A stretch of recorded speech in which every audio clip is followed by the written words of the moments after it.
사도행전 4장 13절에서 22절 말씀입니다. 사도행전 4장 13절에서 22절 말씀입니다. 13절 말씀을 제가 먼저 읽겠습니다. 그들이 베드로와 요한이 담대하게 말함을 보고 그들을 본래 학문 없는 범인으로 알았다가 이상히 여기며 또 전에 예수와 함께 있던 줄 알고 또 병난 사람이 그들과 함께 서 있는 것을 보고 비난할 말이 없는지라 명하여 공회에서 나가라 하고 서로 의논하여 이르되 이 사람들을 어떻게 할까? 그들로 말미암아 유명한 표적이 나타난 것이 예루살렘에 사는 모든 사람에게 들렸으니 우리도 부인할 수 없는지라. 이것이 민간에 더 퍼지지 못하게 그들을 위협하여 이후에는 이 이름으로 아무에게도 말하지 말게 하자 하고 그들을 불러 경고하여 도무지 예수의 이름으로 말하지도 말고 가르치지도 말라 하니 베드로와 요한이 대답하여 이르되 하나님 앞에서 너희의 말을 듣는 것이 하나님의 말씀을 듣는 것보다 옳은가 판단하라. 우리는 보고 들은 것을 말하지 아니할 수 없다 하니 관리들이 백성들 때문에 그들을 어떻게 처벌할지 방법을 찾지 못하고 다시 위협하여 놓아주었으니 이는 모든 사람이 그 된 일을 보고 하나님께 영광을 돌림이라. 같이 읽겠습니다. 이 표적으로 병난 사람은 40여 세나 되었더라. 아멘. 보고 들은 것을 말하지 아니할 수 없다라는 제목으로 목사님 말씀 전해 주시겠습니다.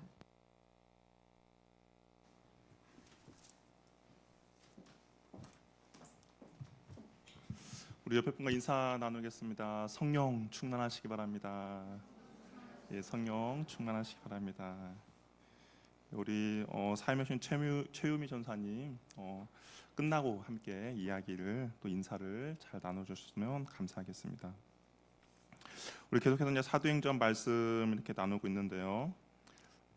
성전 미문에서 구걸하던 정말 안진뱅이가 이제 일어나는 사건이 발생했죠. 사람들이 그 표적을 보고 너무나도 많이 놀랐고 그리고 하나님께 영광을 돌리는 시간이 발생했습니다. 그러니까 어떤 일이 벌어졌습니까? 성전 관리들이 베드로와 요한을 체포하게 됐죠. 그래서 그들이 전하는 예수의 부활에 관한 이야기가 불편했기 때문입니다.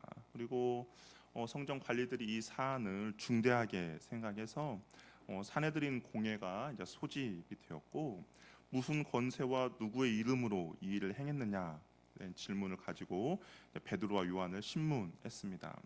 그때 베드로가 어떻게 대답했습니까? 담대하게 너희들이 죽인 예수의 이름으로 이 일을 행했다라고 이야기를 하는 것이죠. 베드로의 대답 앞에 이들은 놀랄 수밖에 없었습니다. 베드로는 공회 앞에서 전혀 두려워하지 않고 담대하게 자신이 보고 듣고 경험한 것을 전하였기 때문인 것이죠. 오늘도 본문에서 보니까 13절에 보니까 담대하게 말함을 보고 놀랬다라고 이야기를 하고 있어요. 전혀 두려움이 없었습니다. 잘못한 것이 없어도 우리가 운전할 때 앞에 교통 경찰이 서 있으면 어떻습니까? 괜히 마음이 약간 쫄리는 거죠. 혹시 내가 무슨 뭐 잘못을 하지 않았는지, 안전벨트는 잘 맸는지 그런 것들을 확인합니다. 죄가 없어도 주눅이 들어요. 일반 사람들이 사내들인 공회 앞에 서 있는 것만 해도 아마 기가 죽어서 말을 잘 하지 못하는 것은 당연합니다. 사내들인 공회 대제사장을 비롯하여 71명의 사람들이 모여 있는 그곳에서 당당하게 자신의 이야기를 한다는 것은 웬만한 담력이 아니면 불가능한 일이죠. 그런데 아무 뒷배도 없고 어부 출신의 베드로와 요한이 전혀 두려움 없이 담대하게 말하는 것을 보고 오히려 거기에 모여 있는 사람들이 두려움을 느낀 겁니다. 확신을 가지고 숨김없이 거침없이 진실 그대로 말을 한 것이죠. 이들이 생각할 때 베드로와 요한은 어떤 사람이었습니까? 어부 출신이었어요. 오늘도 보니까 배운 학문이 없다라고 생각했습니다. 율법이나 정식 교육을 받지 못한 사람들이었습니다. 따라서 아마 이들은 이렇게 생각했죠. 어떤 권위적인 분위기만 한번 이렇게 잘 조성을 해놓으면 이 두 명의 어부들은 무서워서 아무 말도 못하고 자신들이 내린 그 지시에 따를 것이다라고 생각했습니다. 그러나 생각지도 못한 베드로와 요한의 반응에 이들이 놀랄 수밖에 없었던 것이죠. 또한 이들은 반박할 수가 없었어요. 뭐 베드로가 담대하게 말한 이유도 있겠지만 14절 한번 볼까요? 우리 14절 말씀 같이 한번 읽어보도록 하겠습니다. 같이 한번 읽겠습니다. 시작.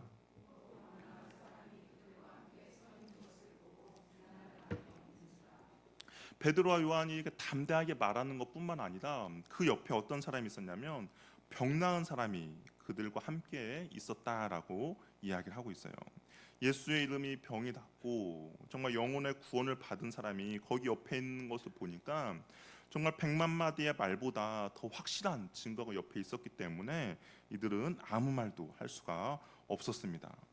근데 이게 사내 공예의 이 사람들 지도자들이 마음이 얼마나 완악했는가. 정말 이들은 하나님을 전혀 두려워하지 않는다라는 생각이 드는데요.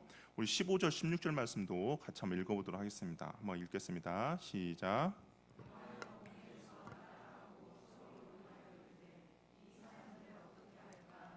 말미암아 유명한 표적 나타난 것이 예루살렘에 사는 모든 사람에게 알려졌으니 우리도 부인할 수 없는지라.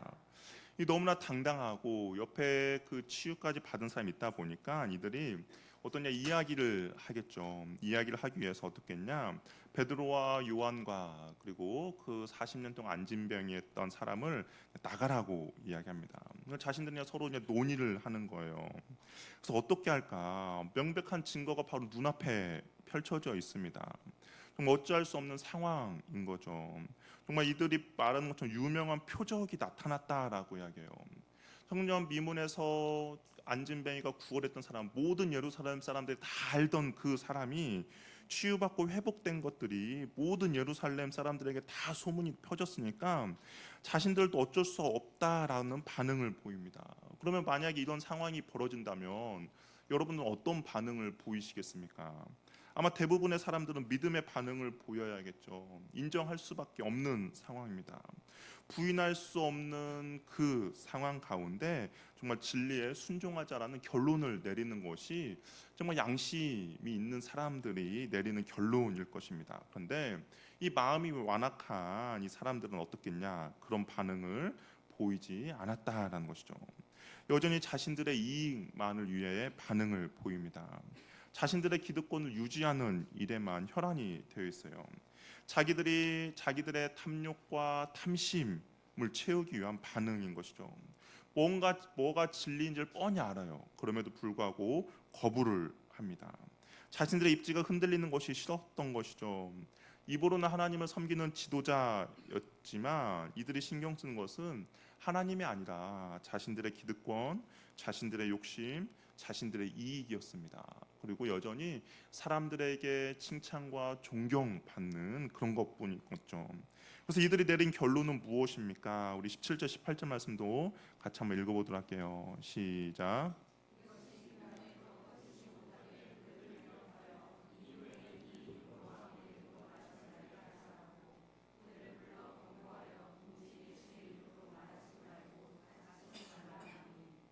이 기적과 메시지 그리고 예수에 관한 부활의 이야기가 더 이상 퍼지면 안 되니까 종교 지도자들은 자신들의 기득권과 입지를 그러니까 흔들리지 않기 위해서 어떤 일이 있어도 더 이상 이 일이 퍼지지 못하도록 막아야 했습니다. 이들은 하나님이나 진리나 구원이나 그런 거에 관심이 없었어요. 그냥 자신들의 자리만 지키는 것이 더욱더 중요했습니다. 자신들의 입지를 견고히 세우는 것만 관심이 있었던 것이죠. 정말 손바닥으로 하늘을 가린다라는 표현이 아마 이 표현, 이들의 모습이 과연 그런 표현에 딱 맞는 표현입니다. 정말 어리석은 대책을 내놓은 것이죠. 성령이 충만해서 정말 지혜롭게 그리고 담대하게 이야기했던 베드로와는 달리 욕심이나 정욕이 그들의 마음을 사로잡고 있다 보니까 어떻게 합니까? 정말 어리석고 분별력이 없는 결론을 이들은 내리고 있다라는 것이죠. 종교 지도자들이었지만 성령이 충만했을 때 그 분별력과 지혜는 하나도 찾아볼 수가 없고 정말 어리석음과 어떻게 이런 결론을 내릴 수가 있나, 분별력이 없는 그런 결론을 이들이 내리고 있다라는 것입니다. 그래서 베드로가 요한이 그들의 권면이죠. 아니 어찌 보면 명령일 것입니다. 하지 마라라고 위협을 했어요. 그런데 베드로와 요한이 무엇이라 대답했습니까? 우리 19절 20절 말씀도 같이 한번 읽어보겠습니다. 시작.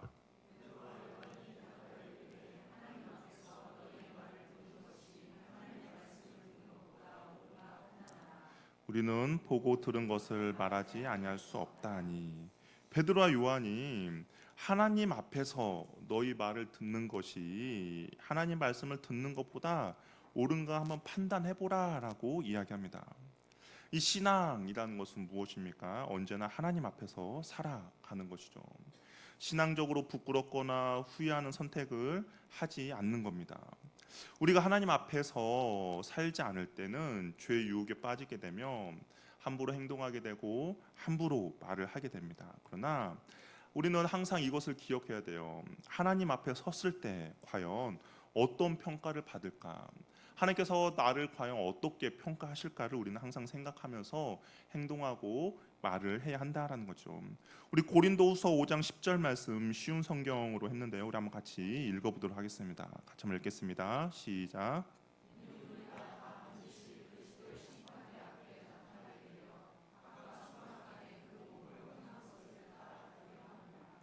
여기 보면 우리는 예수님의 심판대 앞에 다 서게 된다라고 이야기를 해요.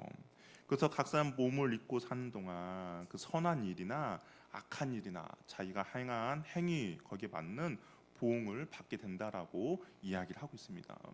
그러니까 내가 이 땅을 살아가면서 어떤 선한 일을 했을 때 주님의 칭찬이 있겠죠. 또 이 땅을 살아서 내가 어떤 악한 일을 했다면 주님의 책망이 있을 겁니다. 거기에 맞는 보응을 받게 된다라고 이야기해요. 그렇기 때문에 우리는 항상 주님 앞에 섰을 때 내가 과연 어떤 평가를 받을 것인가에 대한 생각을 하고 그에 합당한 말과 행동을 해야 하는 것이죠. 사람들의 평가는 주관적입니다. 언제든지 바뀌게 돼요. 한때 사람들의 인기를 얻고 영웅이라 평가됐던 사람들이 어떻게 됩니까? 하루아침에 사람들의 비난과 비판을 받고 정말 나라의 역적이 되는 일들이 비일비재하게 일어나게 됩니다. 따라서 우리가 사람의 평가, 과연 저 사람이 나한테 뭐라고 할까? 저 사람은 나를 어떻게 바라볼까에 대한 평가에 우리가 온 마음과 초점을 쏟는 것이 아니라 우리는 하나님의 평가가 중요하다라는 겁니다. 누구 앞에서 우리가 살아가야 됩니까? 사람들이 나를 어떻게 평가할까를 고민하는 것이 아니라 정말 하나님보다 사람을 더 의식하고 살아가는 것이 아니라 정말 하나님은 나를 어떻게 바라보고 어떻게 평가하실까를 우리는 날마다 생각해야 된다라는 것이죠. 그래서 베드로는 이렇게 말하는 거예요. 무엇이 더 옳은가 판단하라라고 이야기를 하고 있습니다. 이 옳다라는 말이 의롭다라는 뜻인데요. 어느 쪽이 하나님과의 관계에서 옳으냐라고 묻는 것이죠.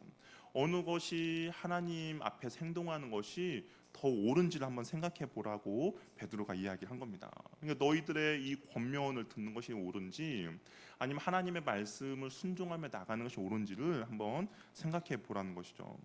하나님을 바라보며 의식하는 것이 당연히 옳은 행동입니다. 우리가 이 땅을 살아가면서 이왕 눈치를 보고자 한다면 누구 눈치를 보는 게 낫겠습니까? 하나님의 눈치를 보는 것이 정말 옳은 행동이고 옳은 자세라는 것이죠. 베드로는 사내들은 공예의 사람들 말보다 하나님의 말씀을 더 큰 권위와 비중을 두고 있습니다. 우선순위를 이 하나님의 말씀 가운데 두었다라는 거예요.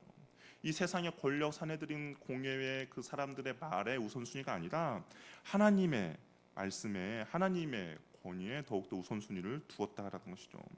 우선순위가 바뀌면 우리의 삶의 방식도 바뀌게 됩니다. 내가 소중하다고 생각하는 거, 내가 중요하다고 생각하는 거, 나의 삶의 방식을 결정하게 되는 것이죠. 베드로는 사람을 기쁘게 하고 사람에게 만족을 주는 것이 아니라 하나님을 기쁘게 하는 것이 그의 삶의 우선순위였습니다. 사람을 만족시켜 주는 것보다 하나님이 옳게 여기시는 일에 순종하기로 결정한 것이죠. 우리 데살로니가전서 2장 4절 말씀 우리 같이 한번 읽어보도록 하겠습니다. 우리 한번 같이 읽어볼게요. 시작.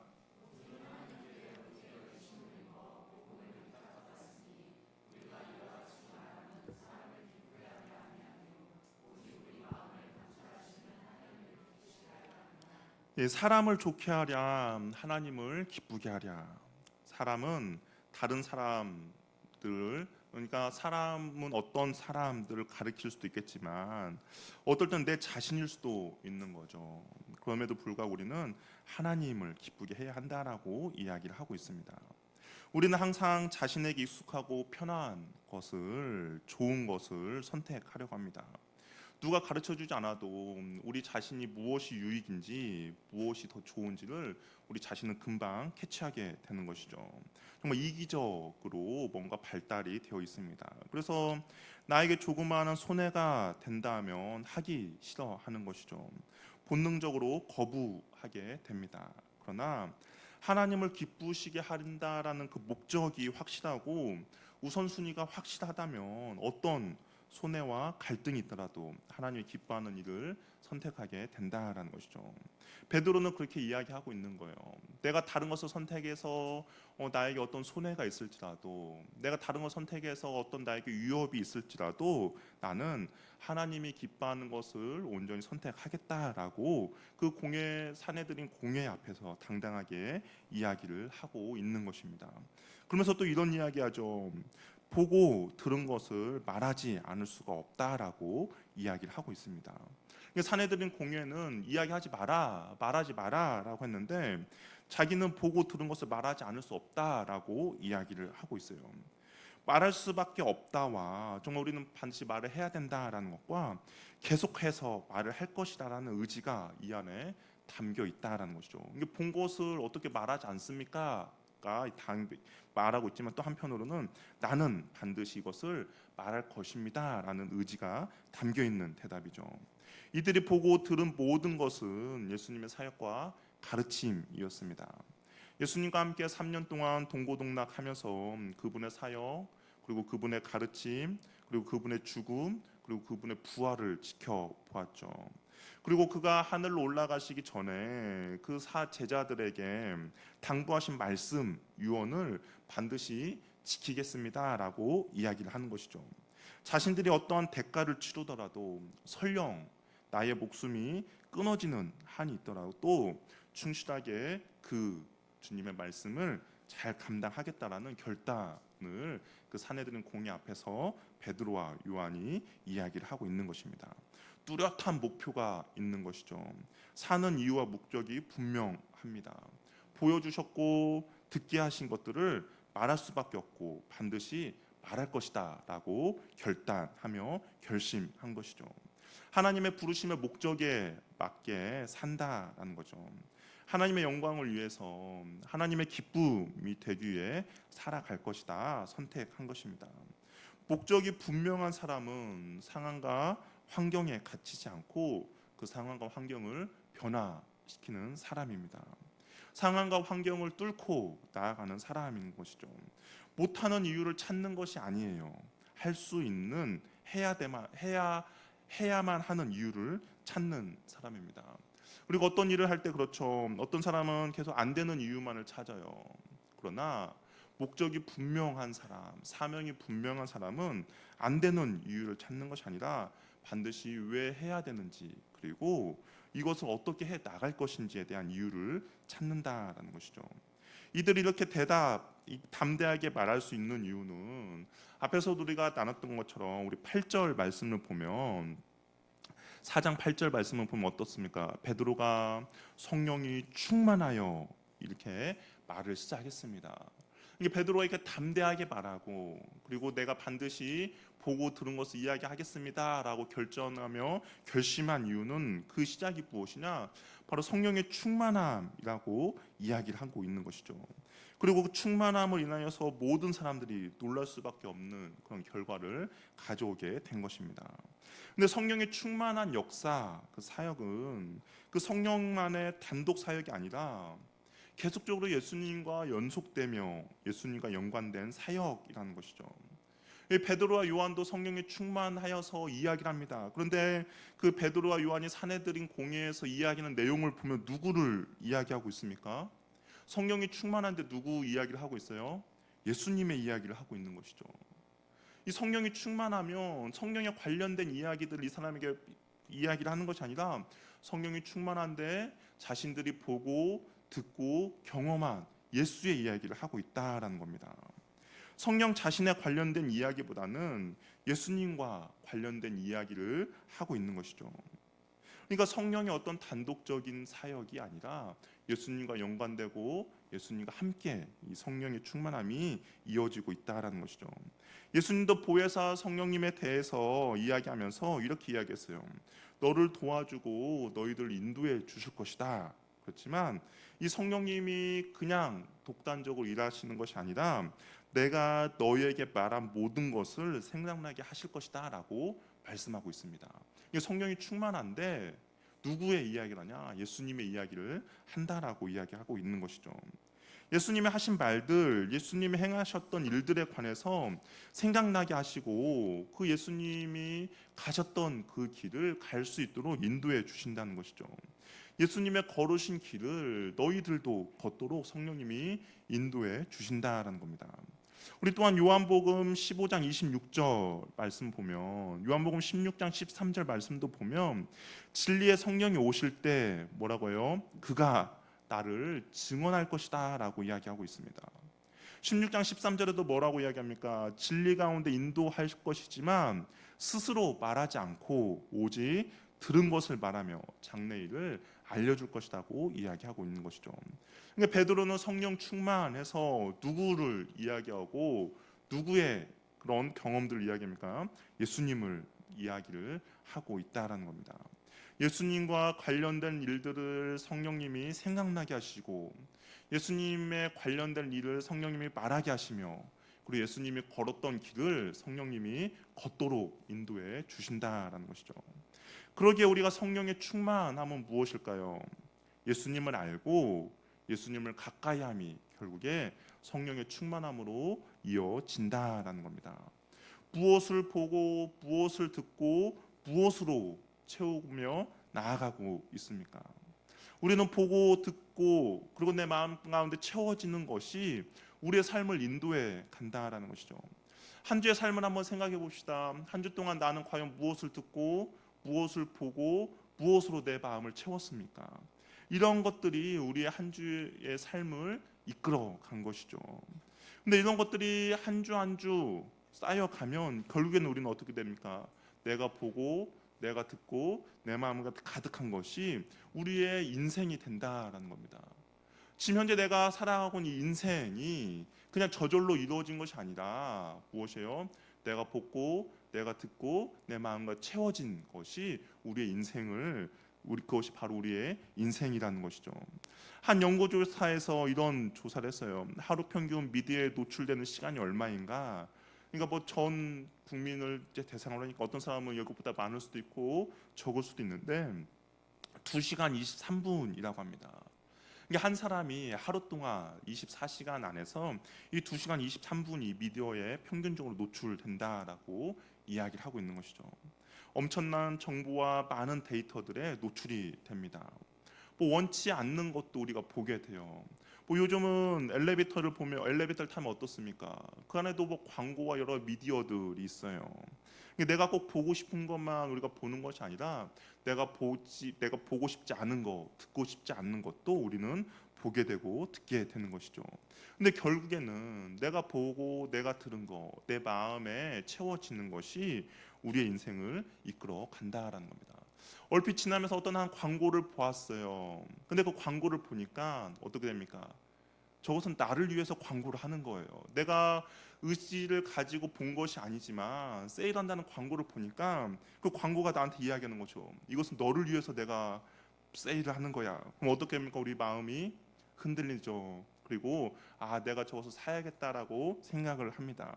근데 상황과 여건이 되지 않으면 어떻게 될까요? 그것이 우리의 마음 가운데 간직하고 있고 언제든지 컴퓨터와 시간만 되면 그걸 검색하는 거예요. 언제 세일이 끝날지, 어디서 파는지. 그것이 우리의 삶을 이끌어가는 것이죠. 내가 보고 싶은 것만, 내가 듣고 싶은 것만 우리 인생을 이끌어가는 것이 아니라 내가 원하지 않는 것도 그리고 내가 원하지 않는 것 듣고 본 것도 우리의 인생을 이끌어 간다는 것이죠. 그렇기 때문에 보고 듣는 것이 우리의 삶에서 큰 영향을 미치게 된다라는 겁니다. 그렇다면 우리는 무의식적으로 내가 원하지 않는 거 어쩔 수 없지만 그럼 우리는 내가 정말 의지를 가지고 보고 듣는 거에 힘과 에너지를 쏟아야 한다라는 것이죠. 그래서 하나님은 말씀을 눈에서 떠나지 말게 하고 그 말씀에 귀를 기울이라고 잠언에서 이야기하고 있는데요. 우리 잠언 4장 20절, 21절 말씀 같이 한번 읽어보도록 하겠습니다. 한번 같이 읽을게요. 시작.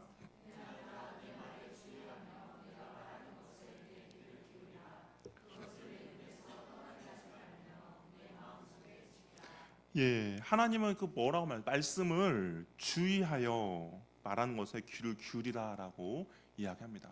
이 의지를 가지고 너가 그 말씀을 바라보고 말씀에 귀를 기울이라고 이야기하는 거죠. 또 눈은 무엇입니까? 눈에서 떠나지 말게 하라는 거예요. 의지를 가지고 너가 말씀을 보라고 이야기합니다. 그러면서 그 마음 가운데 내가 보고 들은 그 말씀을 네 마음 속에서 잘 지키라라고 이야기를 하고 있다라는 겁니다. 우리가 말씀을 보고 들을 때 말씀이 우리의 마음 가운데 담길 때 결국 우리는 말씀대로 살 수밖에 없다라는 것이죠. 진리 대신 성령께서 진리로 우리를 이끌어 가시기 때문입니다. 아까 하나님께서 성령님은 어떻게 역사하신다고 했어요? 예수님과 함께 역사하신다라고 했죠. 그 말씀이 결국엔 성령이 우리를 진리 가운데 인도해 주시는 것이죠. 성령이 우리 안에 계시지만 말씀이 없다면 결과가 어떻겠습니까? 성령의 인도함을 못 받죠. 내가 내 안에 예수님에 대한 말씀이 없는데 아까 성령님은 예수님이 하신 말씀을 생각나게 하고 예수님의 그 가신 길을 우리가 걷도록 만드는 것인데 내 안에 말씀이 없다면 우리는 성령의 인도함을 받을 수 없다라는 겁니다. 스스로 말씀하지 않고 오직 들은 것을 말씀하시며 예수님이 하셨던 말씀을 생각나게 하고 증언하시기 때문인 것이죠. 우리는 사도들처럼 직접 눈으로 예수님을 보지는 못했습니다. 그리고 그분의 말씀을 직접 듣지도 못했습니다. 하지만 하나님의 말씀인 성경이 바로 우리 앞에 놓여 있다라는 것이죠. 그래서 우리는 그 말씀을 충분히 보고 들을 수 있는 것이죠. 세상을 이기는 힘, 담대함은 오직 하나님의 말씀을 듣는 것에서 나오게 됩니다. 성령의 충만함은 결국에는 말씀의 충만함이기 때문인 것이죠. 세상의 소리를 듣기 전에 우리는 하나님의 말씀을 들어야 합니다. 하나님의 말씀으로 가득 차서 말씀의 능력에 힘입어 살아가야 하는 것이죠. 어떤 어려움이 오고 힘이 들더라도 하나님의 말씀이 결국 우리를 지켜주시고 인도해 주실 것입니다. 사내들인 공회 앞에서 담대하게 베드로가 말할 수 있었던 이유는 그 보고 들은 하나님 예수님의 그 모든 말씀이 성령을 통해서 담대함을 허락해 주었기 때문인 것이죠. 보고 들었던 말씀이 우리의 인생을 하나님이 기뻐하고 하나님이 원하는 인생으로 인도해 갈 것입니다. 사도들의 담대함과 거침없음에 결국 이 사내들인 공회의 사람들은 어떻겠냐? 말문이 막혔어요. 사도를 위협하여 놓아줄 수밖에 없었습니다. 사도들의 석방은 단지 그들의 육신이 풀려 나온 것만을 의미하는 것이 아니라 이 세상이 복음을 가둘 수 없구나. 성령을 통한 복음의 역사를 막을 수 없다라는 것을 보여주고 있는 것이죠. 사람의 힘과 권력으로는 이 성령을 통하여서 나오는 복음의 역사를 멈추게 할 수도 없고 가둘 수도 없다라는 겁니다. 아무리 세상이 옳고 중요하다 말할지라도 우리는 하나님의 말씀에 귀를 기울여야 하고 하나님의 말씀을 보아야 합니다. 세상의 반대에도 유업에도 굴하지 않는 길은 하나님의 말씀으로 우리의 마음을 가득 채우는 것이죠. 그러면 그 가득 찬 하나님의 말씀 가운데 성령의 역사가 일어나게 되는 것이죠. 말씀을 보고 들음으로 주어진 확신은 어떠한 시험과 어떠한 고난이 오더라도 반드시 이겨낼 수 있습니다. 왜냐하면 성령의 충만함이 그 말씀 가운데 역사하기 때문인 것이죠. 주님의 말씀을 보고 들음으로 성령 인도함과 충만함을 받는 저와 여러분이 되기를 바랍니다. 우리가 어쩔 수 없이 보고 듣는 것은 어쩔 수 없어요. 그러나 내가 의지를 가지고 주의 말씀을 보고 주의 말씀을 내 마음 가운데 반드시 심으시기를 바랍니다. 그리고 그 마음을 반드시 지켜 나갈 때 성령께서 우리를 진리 가운데 인도해 주실 것이고 성령의 충만함으로 이 거친 세상을 우리가 담대하게 나아갈 수 있을 것입니다. 저 여러분에게 그러한 성령의 충만함이 있기를 바랍니다. 그러니까 자리 일어나